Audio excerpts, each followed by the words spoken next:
Welcome back to another episode here on the Heart and Hustle podcast. We got Miss Sue. Sue, where are you located today? Um, Today I'm in Northern Virginia, but I'm in the DC metro area.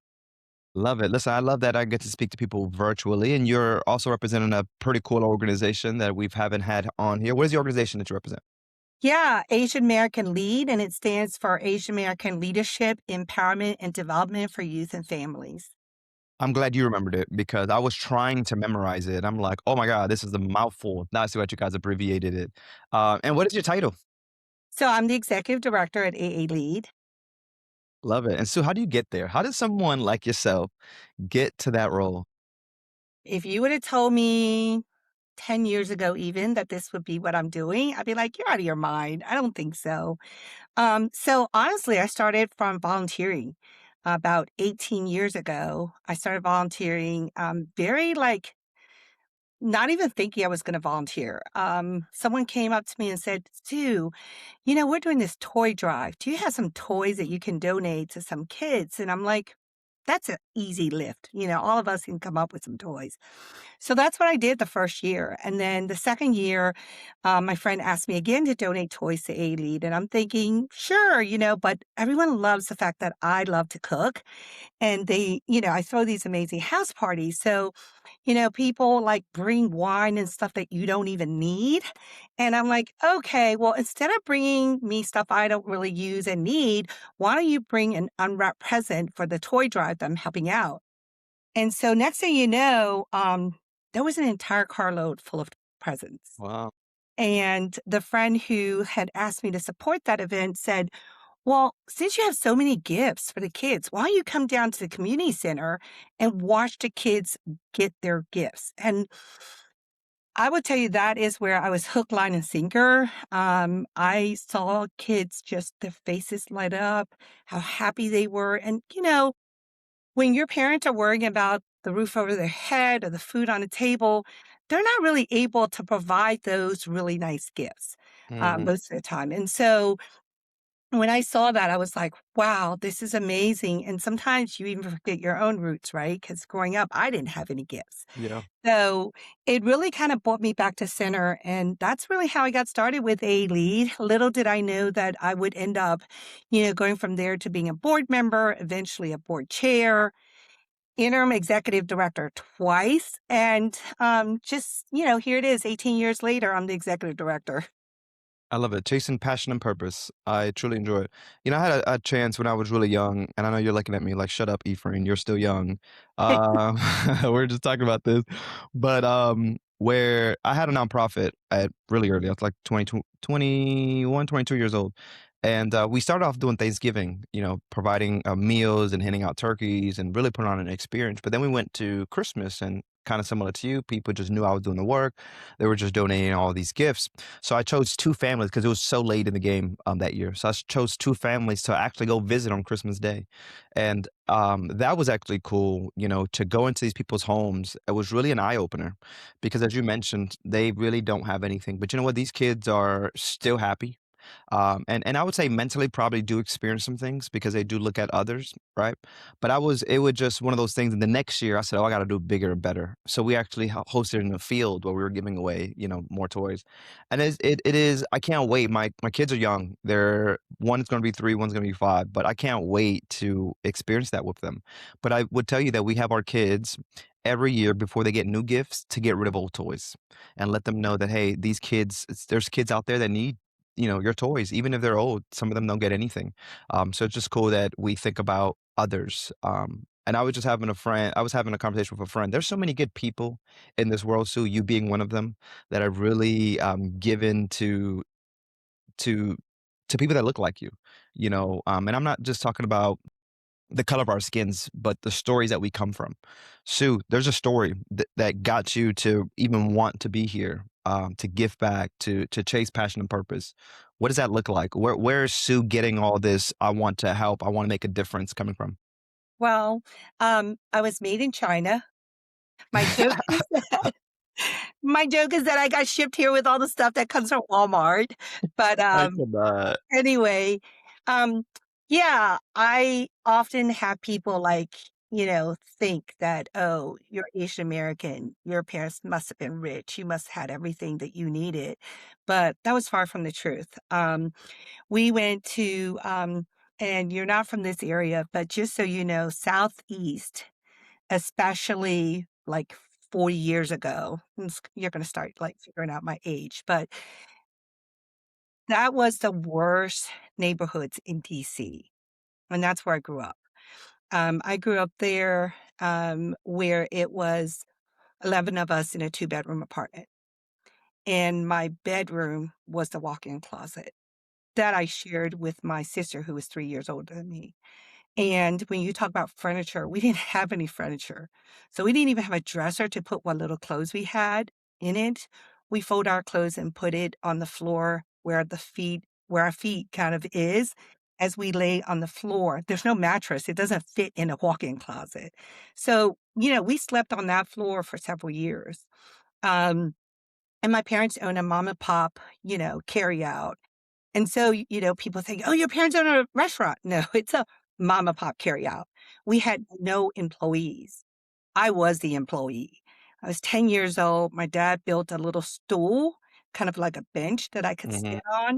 stand on, and I was cooking steak and cheese on the grill. I was standing in front of a fryer at 10 years old, frying chicken wings up with french fries and mumbo sauce. I was, shucking clams because it was a raw bar. Yeah. And we sold like 2,000 clams a week. Wow. And if you kinda look at my hands, they're really old and everything because they were constantly in that cold water shucking it. So, growing up poor, um, I remember, like, way back in the day when we first got to America and they didn't really have money to buy us clothes.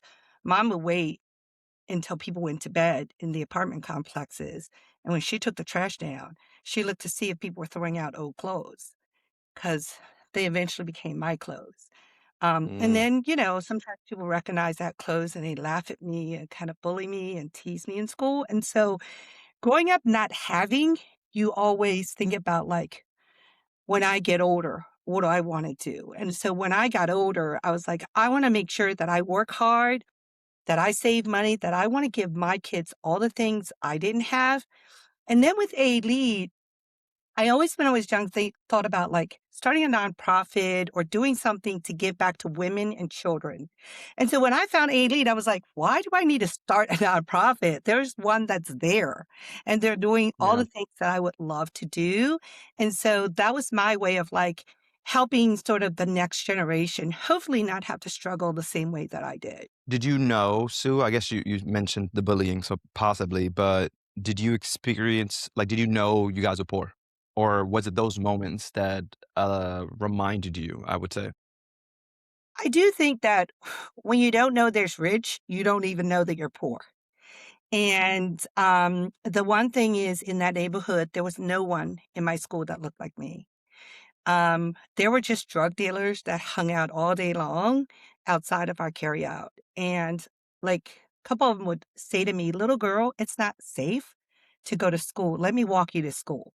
And so they'll walk me to school, and then in the afternoon, I come back, the delivery guys are delivering merchandise to our little carryout. They're getting robbed by some of the same kinda guys that are hanging out outside. But when you live in that environment, one thing I would say is over time, like, there was always that ching, chang, chung, getting laughed at. That part you kinda knew, like, you're different. People would come up to me and just wanna touch my hair. They're like, "Can I touch your hair? I've never even seen anyone with hair like yours," right? So there's that, you know you're different. You know that you wanna fit in. But over time, I would say the community accepted me, and you just became like everyone else. I Yeah. did have to fight like 5 different boys in elementary school, and, mostly because they were, like, making fun of me, and I was like, "Well, I'm not letting that happen." But, I think that when you grow up not knowing what else is out there, you think that this is it. And so that's really for me, like, I never met anyone who had a college degree. No one in my family had one. I never met Mhm. anyone who was, like, Asian and a lawyer or a doctor. I don't even think we ever went to see a doctor when I was young, right? So That's where, like, you only know what you see. You only know what's in Yeah. your environment, and that's why I'm so big on, like, AA leads, kids getting exposure. Exposure to, like, career day, exposure to seeing people that look like them. Not because, "Oh, you gotta be Asian to be a part of AA lead." No, it's just because when you see that, you can kinda resonate and say, "Oh." And we had a young lady who met an Asian female attorney.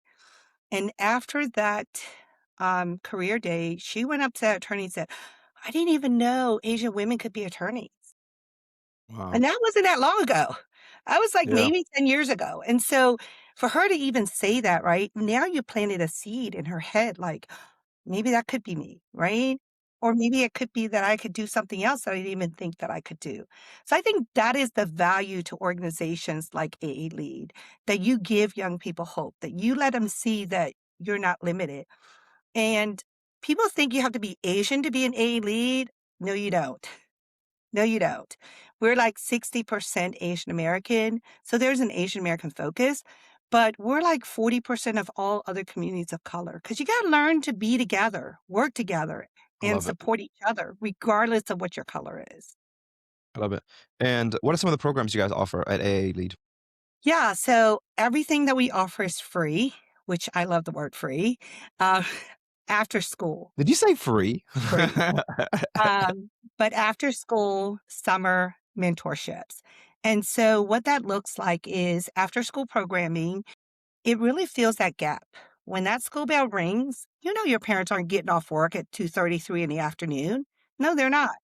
And so those are the times when I think it's the recipe for disaster because kids are looking for something that keeps themselves busy. And that's how they get messed up into gangs. That's how they go home, create trouble. So we give them a safe space. And our program kicks off in the schools that we're at, and we provide them culturally responsive programming. So there's things that they're learning outside of that. But we really work with them on identity. Who are you? Right. And I think that's something even as adults, we're struggling with our identity, right? So we help them 100%, with their yeah. identity, educational empowerment, and really leadership opportunities. Um, and so that's how after school works. We fill that gap between, when school ends and when the parents come home.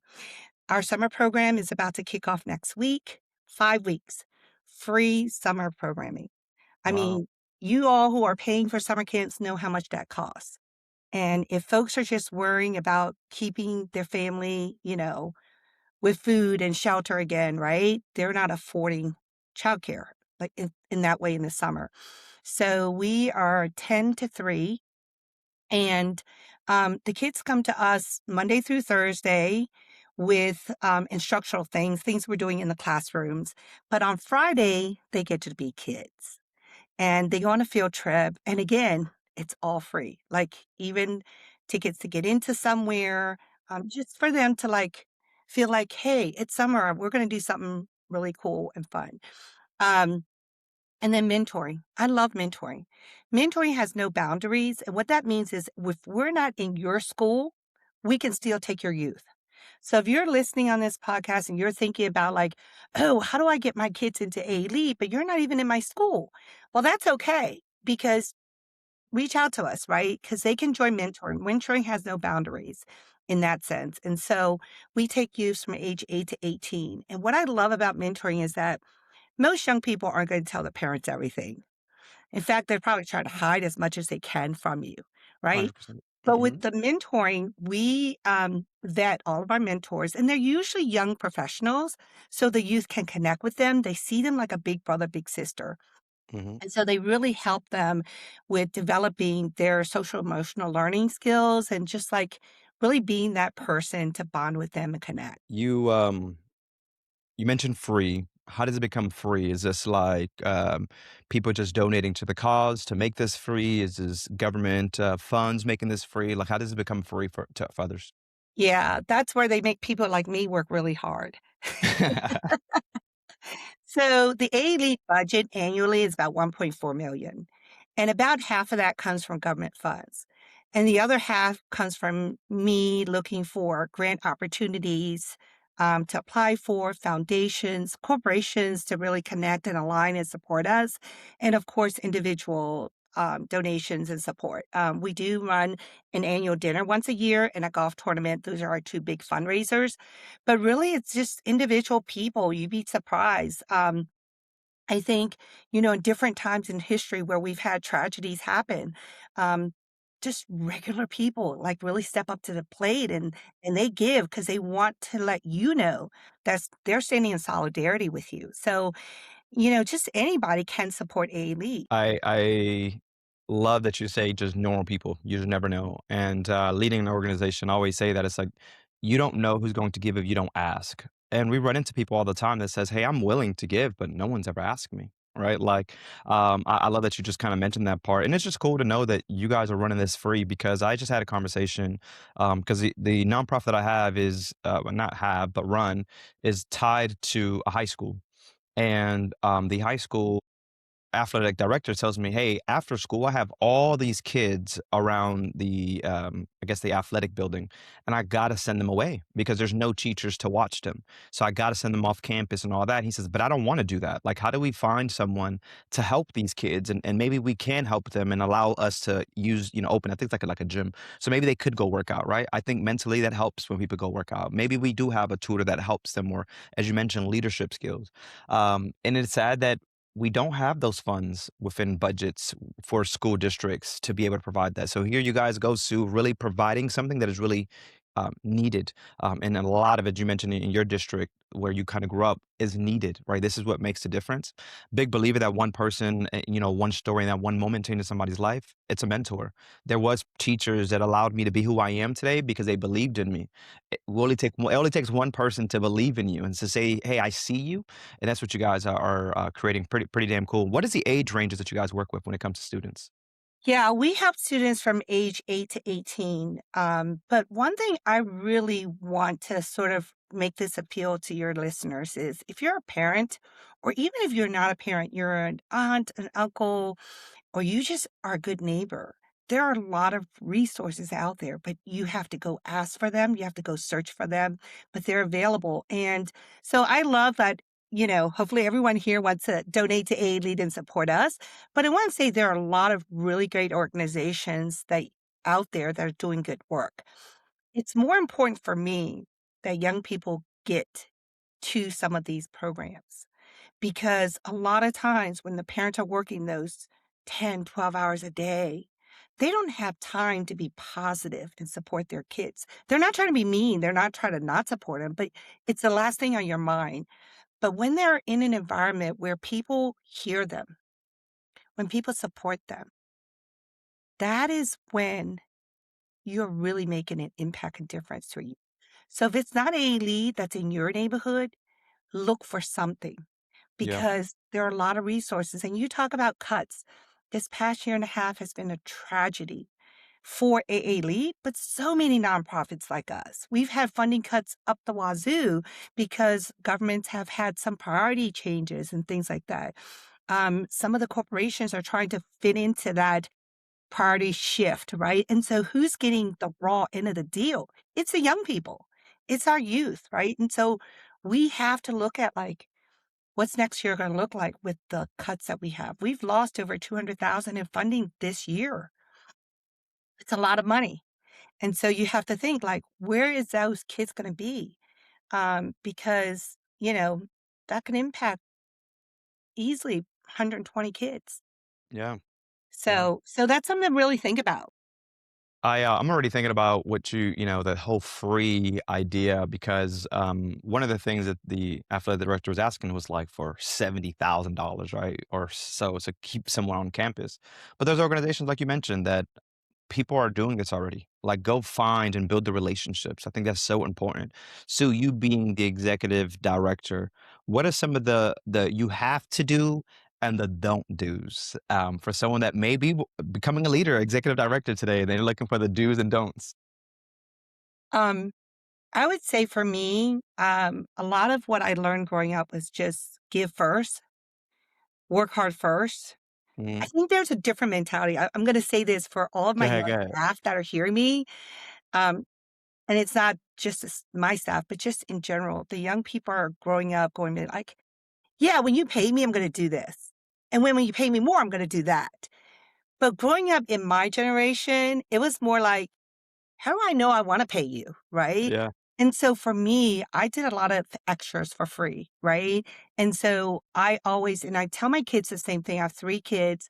And I said, my daughter started internship at Morgan Stanley then. She was like, the water cooler conversations, her colleagues were like, "Oh, they're not giving us enough. They're not paying." And I said, "Honey, I just want to let you know, I wouldn't pay you guys a doggone penny. You guys don't know anything, right?" I said, "But here's what I want you to do differently than your friends. Come early, stay late. Always smile to the adult walking past you and just smile and say hi. Even if you don't know how to say anything else, why? They notice you.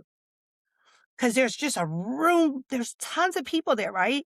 But they'll always remember that person that always smiled and said hi. So when they're thinking, who do they want to give an opportunity to? You got to stand out from the crowd. And so that's what I would really encourage young people. Like, I know it's hard. I know you don't even have to say a lot. Just smile, say hi, or even just smile if you don't want to open your mouth.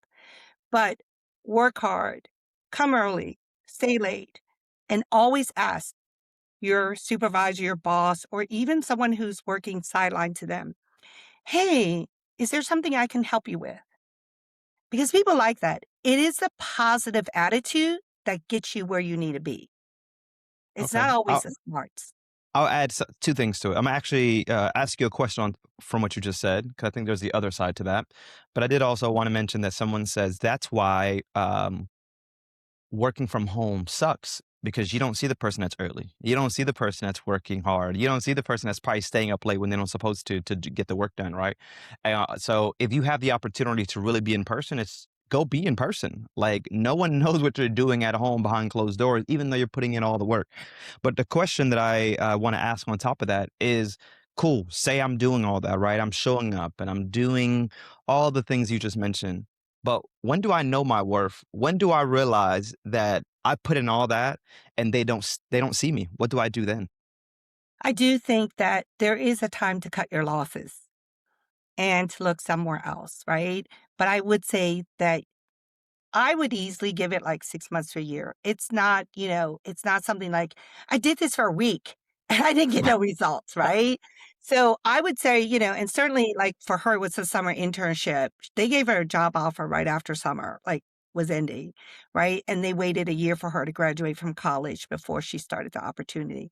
So I would say like, do what you can, but there are times when people will start to take advantage of you, right? And so that's where know your worth. But also realize you're gaining knowledge and experience. That's what you're Yep. getting out of it. And so Love it. the more sort of dirty extra work you're doing for free, you need to shift your mindset to understand that that might be what I'm doing for free, but in each task, you learn something. And so the question to ask yourself is, what did I learn out of this and how did I gain it? Because I don't have a college degree.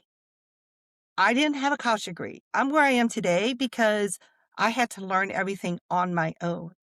You know, once I got out into the big world out there, they were like, you need a profit and loss and a balance sheet. Yeah. Like back in my day, there was no like Google, ChatGPT. Forget that, right? So I'm like, what the heck is a balance sheet? So, you just kind of like, can you show me an example of what you're looking for?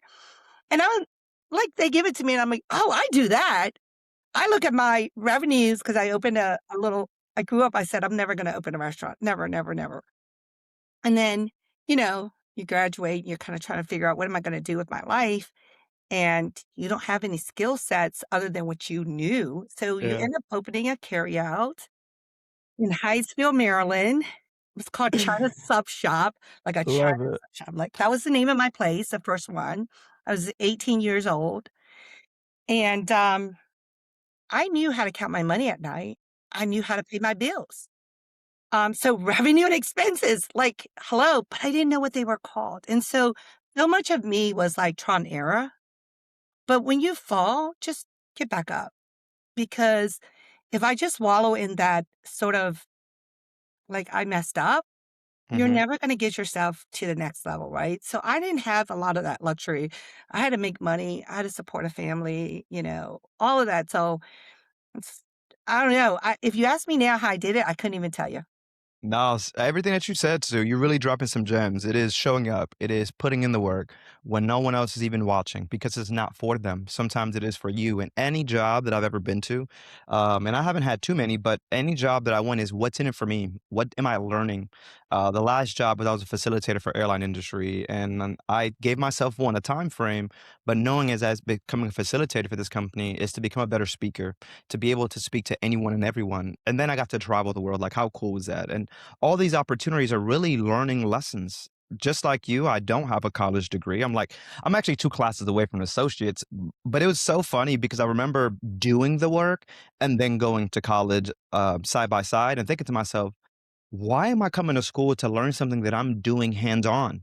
The balance sheets, right? All these things I was already doing. And so I always say, people cannot outwork me. I don't discredit anybody that went and spent the time to get a piece of paper, is how I call it. But my work ethic would always beat anybody that has that black and white because you can't teach people skills. You can't teach service skills, right? You can't teach someone to be authentically them. And so why we win is because we're authentically us. We show up as us as every single time. We've understand where our past is, but also how that us also helps us, right? There was so much to learn even in the situations that you're in with your family. Like, I think there was a lot of learning lessons in those moments. But now it's like we're really fertilizing the future. And I really want to talk about fertilizing the future in a good way because you mentioned your granddaughter. How are we fertilizing the future? How is your daughter fertilizing the future into your granddaughter? What is she doing nowadays? Well, I have to tell you, I'm way too old to be hanging out with the grandkids, but my daughter just, came back, but she right before she, left, she went for, like, a 2-week vacation. She hadn't been her husband worked so hard too, so I was like, "Just go." It was her girlfriend's wedding, abroad, and so I had to, like, ask what is the patterns and things I need to do for my granddaughter who's almost 3. Her name is Charlotte, and my daughter's like, "Okay, in the morning, she likes to wake up and do her affirmations." And I'm like, "A 3-year-old?" Like, she'll be 3 in July, and, she says, "Yeah, she likes to go to my bathroom with a big mirror, and she says in the mirror, 'I am strong, I am beautiful, I am smart, and I am loved.'" And I'm like, Love it. "Wow, no one even said any of those things to me growing up, but this is the difference, right? Yep. We Hmm. can totally shift the culture and environment for the kids, because if she's at this age thinking and starting because you say it, you're gonna start believing it, right? 100%. Yeah. And so, you know, I have to say the world needs to watch out because Charlotte Yeah. Yeah. we might need more Charlottes. So think about that could be something great just to pick up and really help the younger people because it was something you just said about believing. Someone believed in you, right? If you would have told me this is what I'm doing, I said I would never be doing this. But I used to be fearful as an adult to talk to someone with a PhD. I just didn't think I was good enough to even have a conversation with them. And I had a really good sort of friend mentor bond who would like say to me, "Oh, you got to have the bad days to appreciate the good days." And he was always there to kind of like push me and believe in me and tell me that I could do things. And when I didn't believe in myself, I borrowed his belief. And so then, you start like getting the small wins that then really you continue to build on. So I would say, if there's an opportunity, and it doesn't have to be your own kid, it could be anyone's kids, right? You can certainly give back in that way. And that's Yeah. something that's so easy to do. It doesn't cost you anything, Yeah. but to be honest and believe in someone, that's amazing. I it goes back to that one person that could change a life. And I'm glad that you mentioned that because that's actually my next question is who believed in you?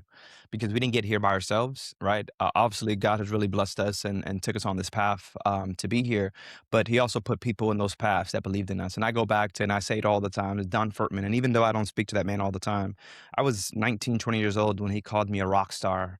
And when he said, if my son grows up to be anything like you, I'll be a happy father. And I cherish those words. I cherish when people told me that because there was times I didn't believe in myself. I just knew that I had to keep going. And even now I sit here and smile because I've made some crazy decisions in my life, right? To risk it all. And I had to ask my wife, am I comfortable? Am I a risk taker? And she says, when it comes to something that you know is at home and it can wait, you're comfortable. But when you know you got to go get it, you're a risk taker. And I'm pretty sure, Sue, that is you. When you know you had to go get it, when you had this belief as a little girl that says, I will not relive this, I'm going to do better. And you are doing so much better, not only for your own family, but for others. And that in itself, it just shows the strength in you. But I really want to ask, what did you learn from your youth? Because we talk about it, sometimes people may think that we're just speaking negatively on it, but I think there's so much positive that actually happened within those moments as well that allow us to be who we are today. What do you think you take from those moments when you say it's you and I think 10 other siblings living in a household when families always together? Because that's also something that I had to kind of learn from my wife. She grew up with grandma and mom and aunt and all these things. So I just told you my mother-in-law lives with me, and it's like it was the weirdest thing. It's like, did you marry your mom? Like, why are you know what I mean? Because I didn't have that experience. But what do you take from being in a house of 11? Yeah, I would say that you need to look at yourself as either the victim Mhm, or the person that's like going to be like making that change. Um, all throughout childhood, I hated my mom and dad. I just kind of blamed them. And even when they got to some level of success, they never like let us think that we had anything. So we always lived way below our means. Even when they started to like get a little bit ahead. And I used to like and I grew up in a really kind of somewhat abusive household. So it was never the carrot approach, put it that way. Um, I did a lot of self-help courses, a lot growing up, just to try to figure out how to understand that. I think the biggest thing that I learned in that was my mom parented me the way she was parented. And my mom was parented with the stick every day. And she didn't have a break. She never even went to elementary school in China. They lived in a mhm. village and they had nothing. And she's the oldest daughter, so she cooked and cleaned. That was her job, to cook and clean as a young person for her whole family. And so I think what I learned growing up with the struggles is I would not be who I am today if my past was different. And rather than hate my mom for how or I grew up or what I didn't have, I looked at it as it made me a stronger person. And so I need to look at it like we're all different, right? And um, take the wins, right? And then try to grow and build from that. So I could totally continue to like wallow in the hate.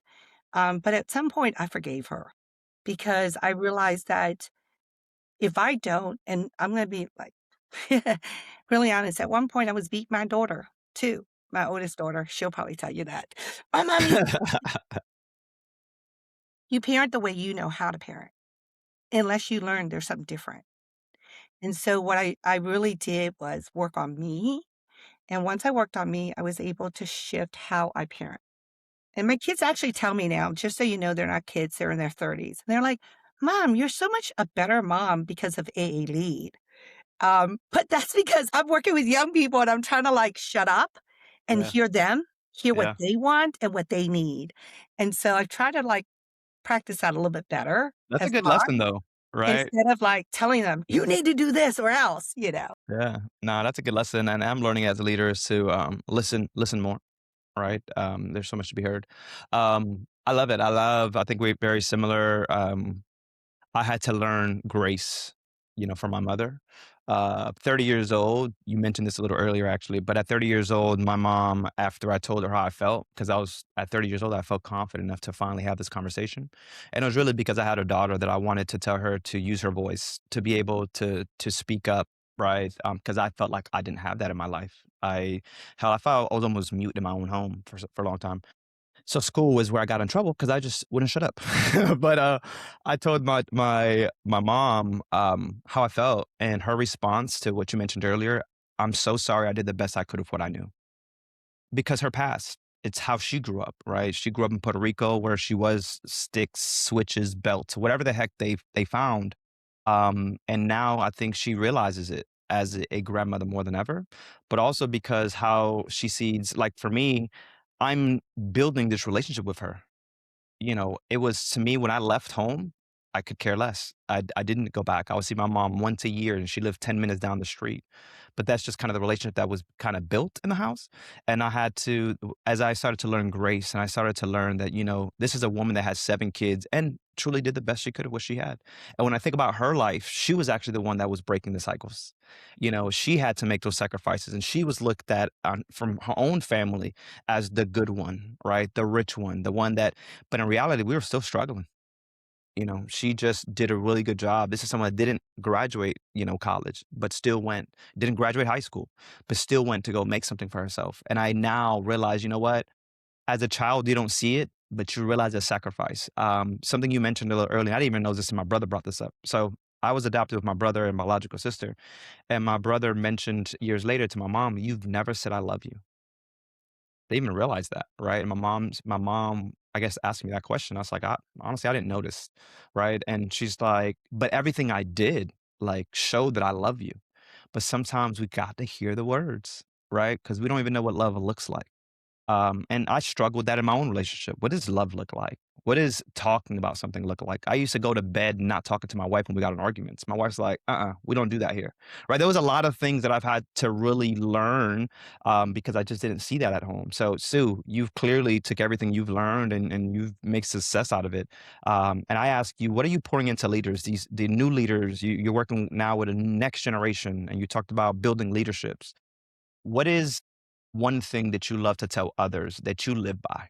What is that advice? Um, I think giving people a chance. Um, when I see someone new with potential, like, and sometimes they might not even know or see their potential, I start to really believe in them and I try to encourage them.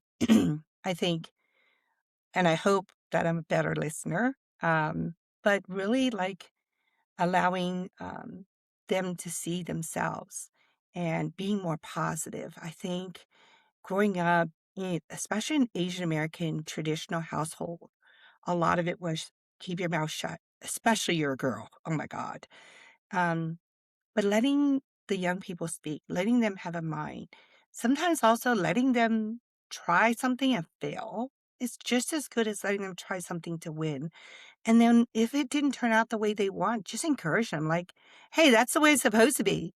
You're not supposed to get on a bike and know how to ride it the first time. You're supposed to fall." Right? And so I think that's how we are growing our leaders at AALead. We're looking for opportunities for them and we connect them to those opportunities. We coach them through it. We've had youth that never spoke before speak. I have had the privilege in the 18 years of being with A-Lead to watch young people who come in shy, timid, who don't even know they have a voice. Mm, And over the course of the years working with A-Lead, because A-Lead is not a 1 year in and out program. These most of you stay for years and years. And so because youth development work takes time, you don't just say to a person, "Oh, you're amazing," and tomorrow they just go, "I'm amazing."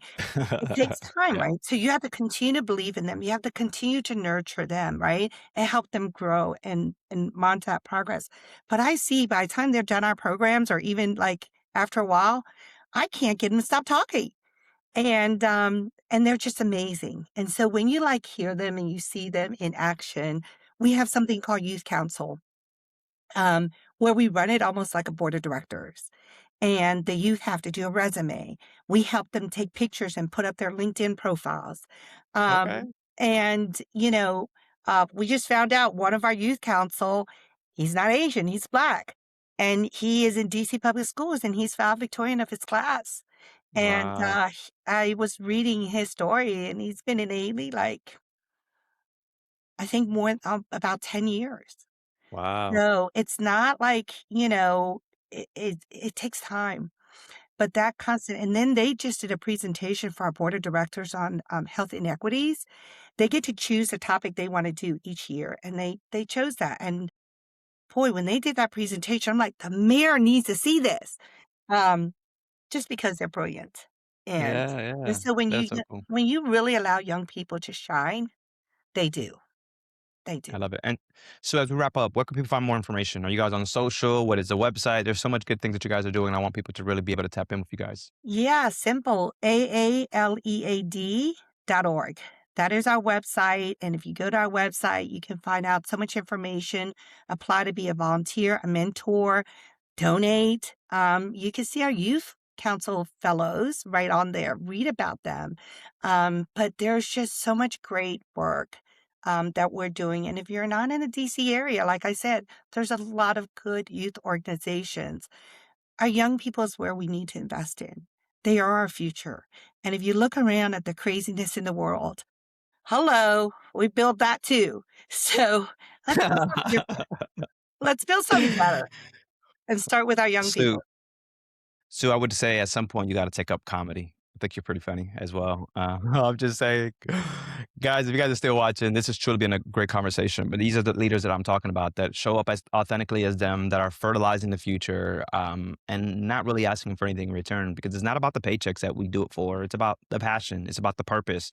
It's about truly looking at the young version of ourselves and knowing that we wanted something different and we want to be that something different. And Sue, you're doing a phenomenal job, not just for your community, but for your own kids, now your grandkids. Continue to be amazing. If you guys want to go and continue to tap in, make sure you guys visit the website. Make sure you guys like, subscribe, and comment so more people can see the conversation that's happening with people like Sue. I'm Efrain. Sue, we'll catch you in the next one. Latest. Thank you.